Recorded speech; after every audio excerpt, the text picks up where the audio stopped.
point, Detonation FM is at the point where they know that they need to do something different. Maybe they should look for the 2v1s. And Jax continuously banned. Perhaps that, could be a target ban, could be not, but they do not want to give them any of those so-called hard carry champs. Right. I mean, the most interesting part is the fact that Udaproid, he does play Jax, but Prime is on blue side, which means that they don't want to see the Jax at all. They don't even want the option to be there, which suggests that they're going for a different kind of champion, maybe an unexpected champion in the early game for their first pick. Sometimes when you ban Jax, and right here we do see that Detonation FM did in fact lose a ban just because Udaproid mistakenly quit. He mistakenly disconnected right before the surrender vote, as is customary in scrimmages. So Evelyn ban. Right. So there is an Evelyn ban. There is the Jax ban. Evelyn is, like I said before, Evelyn is definitely a target at Pocket. Evelyn is Pocket's most played champion in solo queue. Also, Detonation FM does not have a particularly good history against Evelyn. Sorry. The Jax and the Thresh ban, very interesting bans coming out from Prime Sentinel because they're banning a bunch of first or second pick choices and the Kassadin. Remember that this is all on blue side, so we might see something fairly interesting come out. Maybe a first pick LeBlanc, maybe another OP that they're looking for, Lee Sin, Elise. I don't know. This is a really interesting pick and ban strategy coming out from Prime Sentinel. So a lot will be left open. I mean, potentially speaking, you've just mentioned Lee Sin, and Thresh will be open too. LeBlanc will be open, and Shyvana will be open as well. Twitch, Lucian, so many available first picks. It seems, and they opt to ban out LeBlanc. And Teemo would be a little too cruel if they went one with a Teemo pick, but we might see it. I think that's the disrespect hover. I think Twitch would be a very good pick right now because they did see that Bonzen did prioritize that Twitch. But I wouldn't mind seeing a Teemo. I wouldn't mind seeing a Teemo either. And Teemo is just the most irritating champ I have ever seen, but at least Sin first pick. Right. I am glad they did not pick a Teemo. Yeah, I mean, I did point to the Lee Sin as the first pick. And Yasuo Samurai from Detonation FM. It would be interesting because I do want to see how the so-called Faker of Japan, Faker of the Islands, do on that Samurai champion. Yasuo, also known for that hard carrying capability that he has, and perhaps in the previous game, the bot lane let him down a little bit. This game, he might be, I would love to see that. Yasuo is locked in, so is the Lulu. So this might be the top Lulu Yasuo. I do believe that Rio Silva will play the Lulu because the last time Saros did play Yasuo, Rio Silva did have the Lulu pick. And you pick a Japanese champ, we'll pick a Korean champ, hovering over to Ahri. I wouldn't be so surprised, and I'll be glad if I saw an Ahri, because Ahri is one of my favorite champions alongside Riven. And Volibear. The only thing is, though, and I'll just comment on the Ahri picks, that seems marginally more likely than a Volibear. Yeah, the only thing is that Ahri does not do well at all in lane against Yasuo. I mean, she doesn't do well at all in lane against Yasuo. So if they did indeed lock into Ahri, they'd have to be very careful. But I do fully expect Rabbit to switch that out. I'm pretty interested. I would have thought that Udaproid and or Astaroth would have thought about locking in the Shyvana in their first rotation, but it looks like they won't. Kayle is a much more viable pick, especially against the Yasuo, because the wind wall doesn't block Righteous Fury, and Twitch, Kayle, Lee Sin, a lot of strong picks we see from Prime Sentinel. The fact of the matter is that Prime Sentinel got 3 picks in their first 2 rotations, and every single one of those champions we have seen before in other professional games been picked first. Been picked first on the blue side. So that's how big some of these champions are. Kayle, late game champion. Lee Sin, early game champion, but incredible utility. Twitch, late game champion, strong throughout all phases of the game. So really, I mean, this is fairly interesting coming out from Prime Sentinel. It looks like they have all the picks that they wanted to get. And it seems like Kayle is a very good pick against Yasuo, and Faker told me that it's you can lose half your brain and still beat Yasuo in lane with Kayle, because when the last Fury hits, apparently the damage comes in when the champion hits the ground. You just need to click R before you hit the ground, and that will be enough. You mean last breath, I believe. Last breath. So, excuse me. Yeah, I mean, that is true. It might be Kayle top, though, and the Karthus also does work fairly well against the Yasuo. And Hecarim. Top Hecarim? Kappa. The what is the Kappa thing? I don't get it. Kappa is actually it's, you know, if you look on the screen right now, you can see that is Kappa right there. Oh, that face. Yeah, that's that Kappa. Face. That is the famous Kappa. That is Kappa. Okay. Keith, don't do it. Okay. All right, I'll stay away. Okay. And it seems like they take Shyvana, Nami. Maybe they do not want to give them so many of the Yasuo Wombo combo options. Right. I mean, Shyvana and Nami are the perfect champions that are for synergy with the Yasuo, and obviously, you know, Prime Sentinel realized that the Lulu could have either gone to the mid lane, top lane, or the support role. So they took both the support and the top laner picks, that support and top lane picks that work well in Detonation FM's comp. So they have to pick it. They have to lock in. I presume it's going to be a top laner. They do have to lock in a top laner here. I really wonder it's going to be. And it will be top Shyvana for Prime Sentinel, right? I mean, but Gank by Mom told me that mid AP Shyvana is super strong. The ultimate, basically on AP Shyvana, the Dragon's Descent does scale with AP.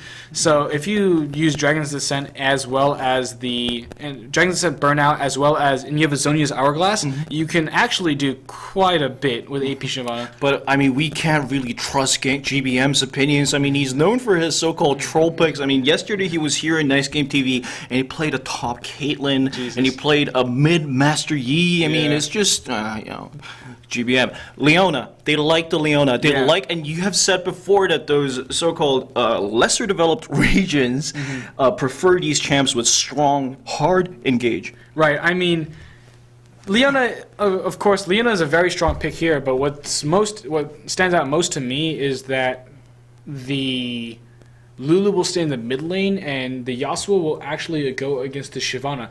Shyvana does very well against Yasuo, I believe. Yeah, Shyvana does do well against Yasuo, so I think that is a matchup that the side of Detonation FM, the Japanese, will want to avoid, and they have a good composition for it because they do have an Elise, and as I said before, Elise can start an early ward and really help scout out the enemy side's jungle.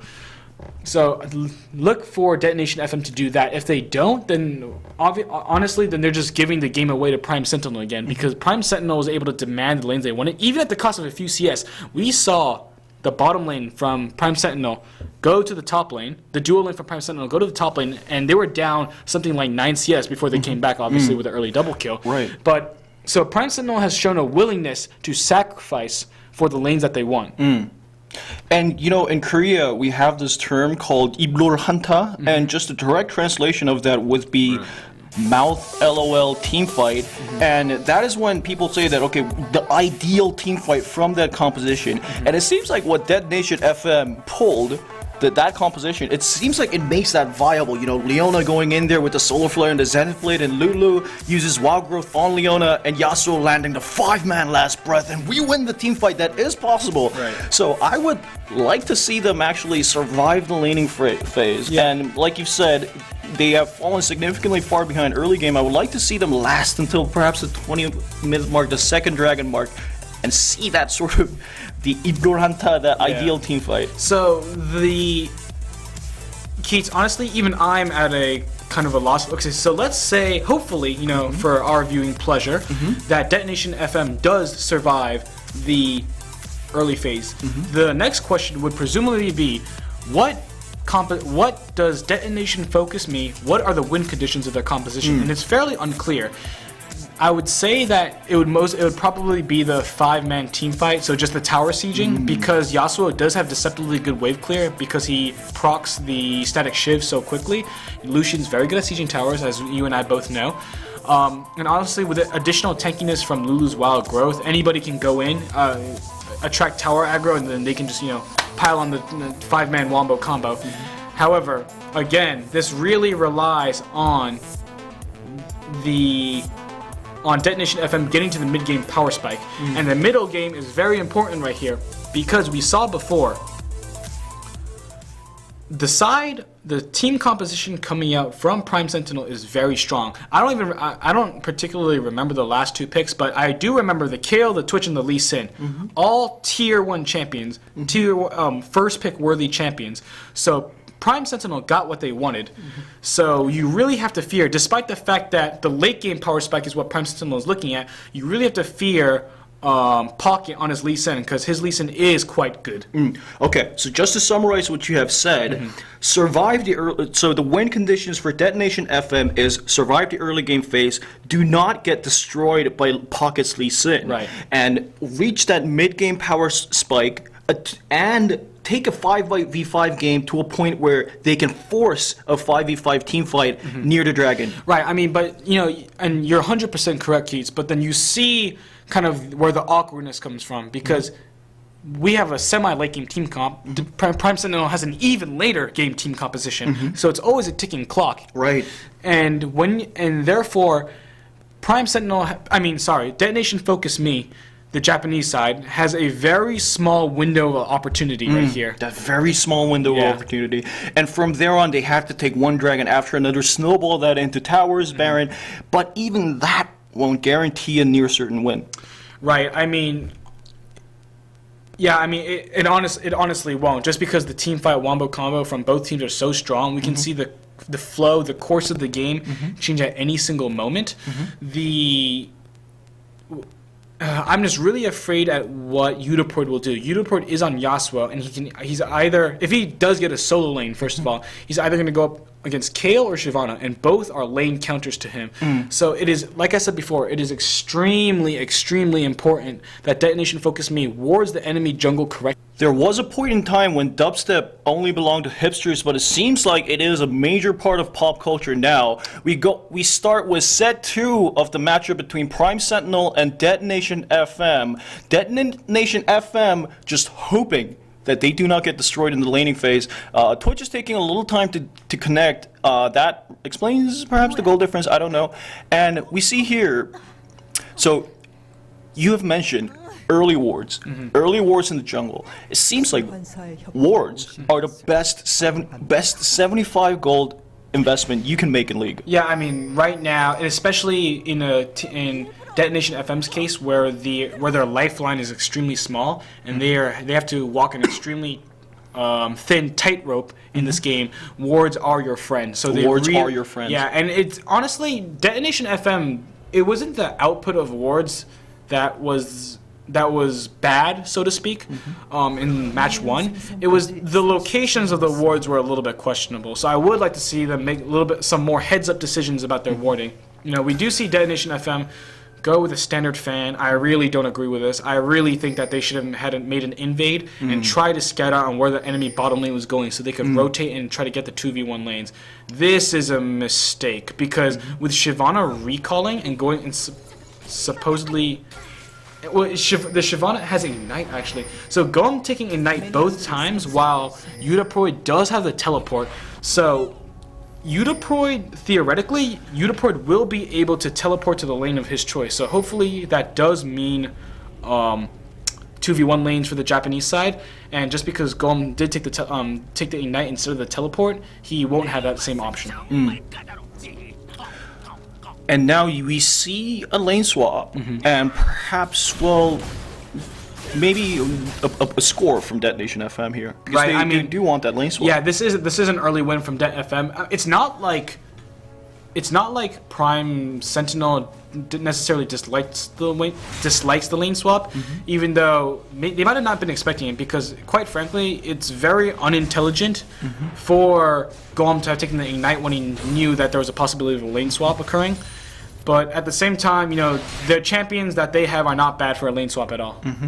And Soldier here just hates seeing unintelligent decisions being made. I mean, it's just unfortunate to see teams go down because they make mistakes, but it does not seem like a good idea. I mean, it does seem like a good idea for Detonation FM to travel along the jungler, feed Yasuo a little bit, and, well, Prime Sentinel, though, they do opt to feed Twitch in the lone lane. Yeah, I mean, really good decision-making coming out from the side of Detonation FM right here, and just and small mistakes from Golem, particularly. He's getting just completely zoned out of any CS right now. He has 1 CS because I believe he did get the Dragon's Breath first and was able to snipe one. But you know, but on the other hand, on the side of Det FM, Udaproy does have the teleport, so he'll just be able to go down to the bottom lane and maybe even dive here and then go down to the bottom lane to catch the wave while it's coming to the tower. And you have said that they need to survive the early game phase, and perhaps this is the first stop. If they do land a dive here, this will be a good idea. This is a near certain kill here if they do not make any mechanical mistakes, and yes, they do take the kill.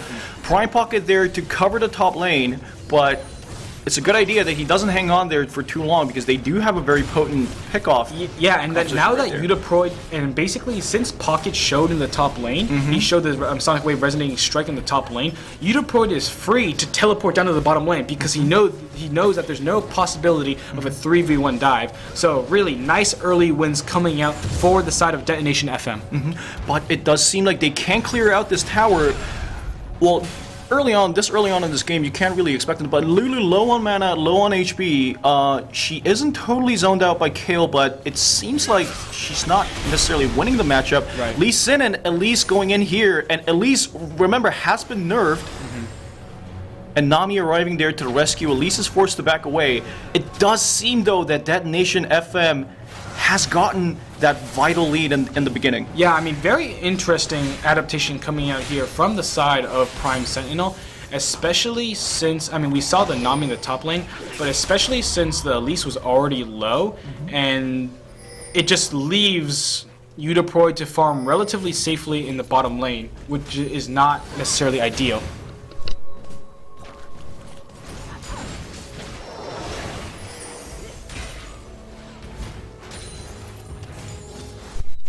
So we are going through 1 or 2 sound checks right now, so sorry if that does mess up anything with the stream. Anyways, as to my last point, Udaproy is, you know, obviously the Twitch versus Yasuo, it's not very ideal, but then, you know, he's going to be able to farm relatively safely, while the Star does have to stick with Gom in the top lane.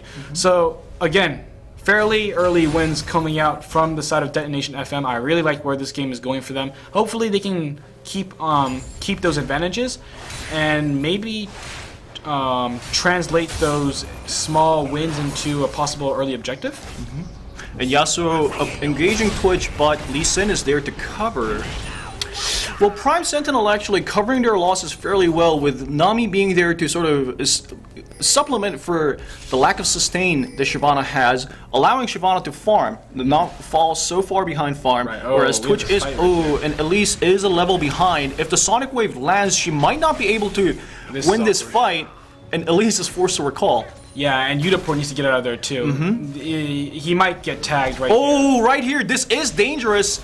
And a mistake from Udaproy. Honestly, Udaproy should have thought, even before Pocket showed in the bottom lane, Udaproy should have thought about skilling his wind wall anyways, because wind wall does do well against ranged champions, as well as and wind wall also does do well against the early possible 3-man tower dive. You know, good execution from Pocket there and a very good read. But more so than that, Udaproy should really have known that if Pocket was missing on the map and, you know, no one had any vision of him, he was probably coming to the bottom lane. Significant CS difference in every lane as well. Yeah, I mean, and also the mid lane was almost unhinged. It wasn't disturbed at all. It's 20 CS difference building. We can't attribute this just to the matchup. Yeah, I mean, these are mostly just lane mechanics. I don't know. I guess maybe we can blame a little bit of it onto the, you know, Deping, haha. But then, really, and this but is Udaproy here, it's going to be interesting. The bubble lands, and but Yasuo does have the sweeping blade, but he is forced to lose so much of the CS, and it probably isn't a good idea for him to stick around for too long. I know that he is thinking about covering his losses, but this is a certain death from Udaproy as well. But nice kill, they will take a kill off Prime Gome, and they do take the dragon. Right, so they did see the Nami in the top lane, and that's why they're fairly confident into going to this dragon. I was just about to comment on how I didn't think Udaproy's Yasuo mechanics were that good, but, you know, he was able to flash and use his sweeping dash away and knock up. Oh, is he going to? Oh, intervention and going for the steal. Not a bad idea, but probably shouldn't have attempted that overconfidence, I'd say. Yeah, that was a really awkward intervention. So, I mean, Nice attempt at a steal. But Detonation do get 2 kills back, and the goal, for all intents and purposes, considering Detonation's mid-game power spike that's about to come up, they are fairly even right now, and that blue buff looks a little bit tricky. Okay, this is just... and so Saros is eventually able to pick up the blue buff. Let's refocus right now. The gold is all even. Unfortunately for Udaproid, he does have to lane against Shyvana again, but that's a little bit better because I think that Detonation FM doesn't understand early game rotations that well, at least as well as... Oh, and Prime Hyunmoo going for the pickoff. He is confident, and Leona flashing forward, but the bubble landing here, but Hyunmoo may be taking a little too much damage. I don't think he's going to survive here. Nice kill. But still gets the kill off Lucian. And now Nami has the red buff. If the following minion wave gets there in time. Oh, and the bubble, but the Zenith Blade managing to take this. And now Leona does not have any cooldowns, and she might have to die from Nami. Nami does have to heal. She has enough mana to land the W. She has the red buff. She has the red buff, and this is a kill. Nice play from the Star. I mean, just superior understanding of the game, I must say. Honestly, I mean, Rio Silva knew that he had very little mana at that point. I think he was hoping to charge up his shield, but he should have known better than to go in against the red buff Nami. Resetting the game again. Detonation FM is doing the right thing. You know, they see 2 members of the top lane. They go get the dragon. They see. Wow. Nice flash. Nice flash with their dragons. Oh, that was an awkward intervention. That was an awkward intervention. I think she tried to click it on her, but it landed on Lee Sin. I'm almost certain that was a misclick, even though he probably didn't. He didn't need it in the end. Right, and whatever if the outcome is good, everything is good. Right. Even though if KO had used the intervention on himself and not tanked the last tower hit, I think they could have even thought about trying to take the turret, but unfortunately that was not a possibility. And Detonation FM, we have spoken before that they have a small window of opportunity. Would that window even open at this point? No, I'd like to just disagree with you this one. I think the window is still open, and they. And Ostatory there, Gom may be caught up, but okay, nice. What do you call that, Hasegi?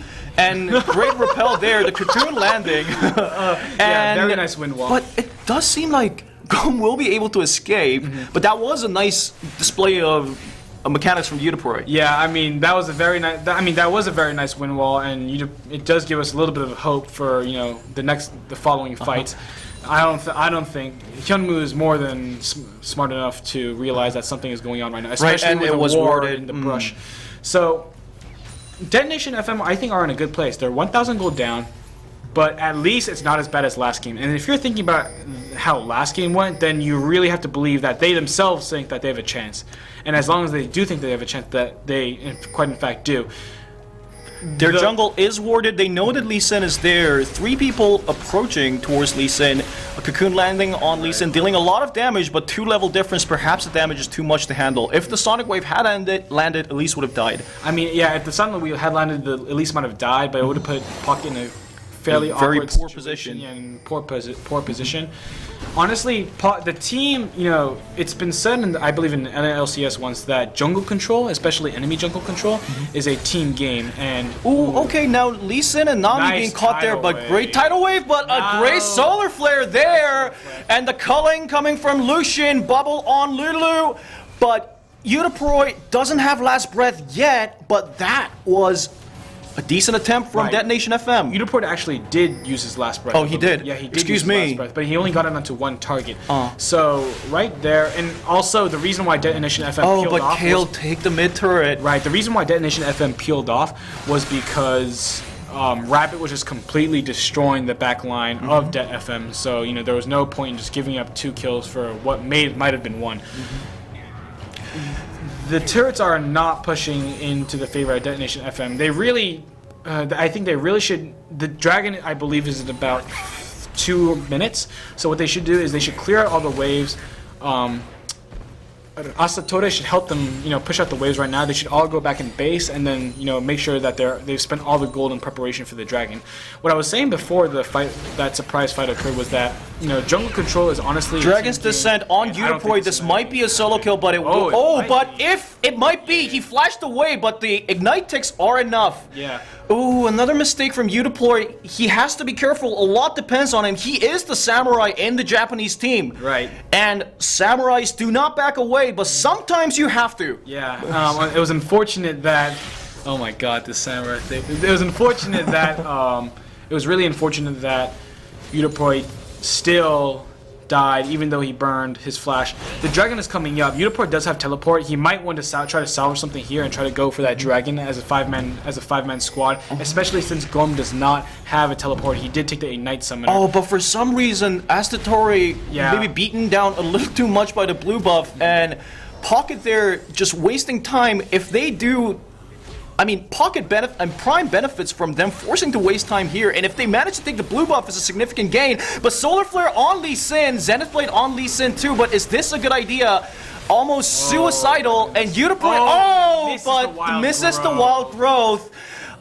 Poor communication, maybe even lack of mechanics, and Pocket just moving in and out. The Glitter Lance lands on Lee Sin and gets the kill, but Kale is dealing so freely. Beautiful bubble. And Detonation FM is aced, and a quadra kill on Kale. And that was a 4v5. That mid-game power spike. The window is closing as we speak. Yeah, I mean, and that was a 4v5, and they get the dragon as well.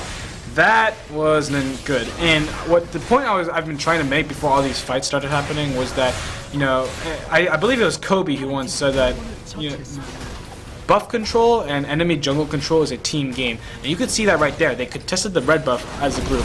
Nothing's happened. They contested the red buff as a group. They contested the blue buff as a group, and eventually got Rabbit that quadra kill.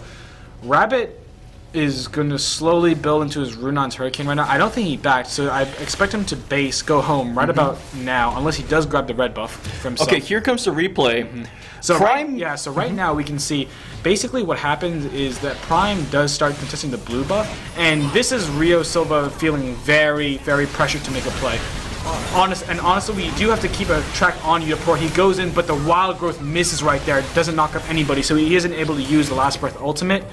The Star also gets a very nice Aqua Prison right here, and they're able to finish off the 2 kills after Rabbit does grab the quadra kill, and what might have been a penta, but I do believe that the Hyunmoo stole the pentakill, so scumbag Hyunmoo. And let's not forget, that was a 4v5. Right, and it was a 4v5. Gorm was farming the top lane. And they do manage to get Hyunmoo, and the Star won't be able to escape this too. So, very nice double kill coming out. Unfortunately for the side... but Udaproy is being harassed away. Right, I mean, unfortunately for the side of Detonation FM, despite that double kill, there aren't that many advantages, considerable advantages they could take around the map. Yes, they will get the bottom turret, but the mid lane still remains a huge problem, and we can just see Rabbit completely going ham on this turret. Once Rabbit does have, with the 5 kills, he does have his Runon's Hurricane, so this guy is pushing towers like mad right now. So let's count Detonation FM's losses. They lost the first tower in the top lane. They lost the blue buff. They got aced, and they gave away the dragon. Right. I mean, being from casting all these games and even professional games, we have never really seen this much loss, and it seems like Udaproy will be solo killed here again. Right, I mean, but on the other hand, let's think about all the good things that Detonation FM has done. They got the lanes that they wanted, generally. They were able to pull off the early tower dive onto Gorm for the early kill, for the first blood, and they were able to get the first dragon. So, and Rio Silva might die here unless Seros intervenes. Nice flash away and the safeguard. But Detonation FM is playing much better than they were last split, and for that, especially for a scene that as inexperienced as the Japanese scene is, that is quite a feat to be proud of, I feel. And Twitch going with the Brutalizer, seeming like he wants to build the Ghost Blade. And not a bad idea, since given the amount of map control and the amount of towers that they took, he wants to maximize Twitch, the threat of Twitch the Assassin. Right. So yeah, I mean the Black Cleaver is kind of more towards that assassin-y build, and, you know, well as assassin-y build. Yeah, while assassin-y build. And you're from Swarthmore. Yeah, I did. Yeah, you might know what it is. So we're in terms of items, though. You know, you were talking about Hyunwoo's items. Oh, but the bot duo, maybe they're caught up there. There is a pink ward there too. They're in trouble. Nice solar flare. And this is a kill, but Hyunwoo flashes away, but it still is a kill. Yeah, good job by Seros to land the help picks onto Hyunwoo before using Lulu's Q to finish up that kill. Anyways, so even though there is a 6,000 gold, 6K gold lead, I don't want to call the game yet, even though it is looking more and more like Prime Sentinel will be able to close this out as well. It's just that Detonation FM, there were just one or two really poor decisions that came out from them. You know, last game it was more of a slow grind towards the loss, towards the eventual 10K gold deficit. And for this game, I feel that just one or two better rotations or wiser map movements would have really changed the course of the game. And the Prime Sentinel, they are looking like the Lannisters at the moment, undefeatable almost. Do you watch Game of Thrones, Soldier? I read the first book, but You don't watch the show? I have not been lucky enough to get Hulu Plus to watch the show yet. Oh, you have to watch the show, man. It's like the best thing on TV. That's actually what I've heard, and I've been. You're missing out, man. Yeah, I've been meaning to see.